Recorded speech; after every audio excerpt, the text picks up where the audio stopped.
শবে মেরাজের রাতে প্রিয় নবী সাল্লাল্লাহু আলাইহি ওয়াসাল্লাম কিভাবে আল্লাহ তাআলাকে দেখেছিলেন এবং ৭ আসমানের সফরে কি কি ঘটেছিল। সে সময় প্রিয় নবী সাল্লাল্লাহু আলাইহি ওয়াসাল্লাম উম্মে হানি রাদিয়াল্লাহু আনহার ঘরে বিশ্রাম করছিলেন। হঠাৎ হযরত জিবরাইল আলাইহিস সালাম এসে তাকে জাগিয়ে তুললেন। তিনি জানালেন আল্লাহ তাআলা নবী সাল্লাল্লাহু আলাইহি ওয়াসাল্লামের সাথে সাক্ষাৎ করতে চান। এরপর নবী সাল্লাল্লাহু আলাইহি ওয়াসাল্লামের সামনে বুরাক উপস্থিত করা হলো, একটি আসমানি বাহন যা উট ও ঘোড়ার মাঝামাঝি আকৃতির ছিল এবং বিদ্যুতের চেয়েও দ্রুত গতির। নবী সাল্লাল্লাহু আলাইহি ওয়াসাল্লাম বুরাকে আরোহণ করে মক্কা মুকাররমা থেকে মসজিদুল আকসায় পৌঁছালেন।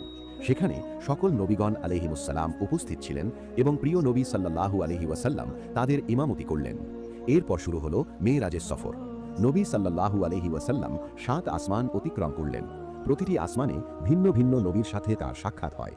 প্রথম আসমানে হযরত আদম আলাইহিস সালামের সাথে সাক্ষাৎ, দ্বিতীয় আসমানে হযরত ইয়াহইয়া আলাইহিস সালাম ও হযরত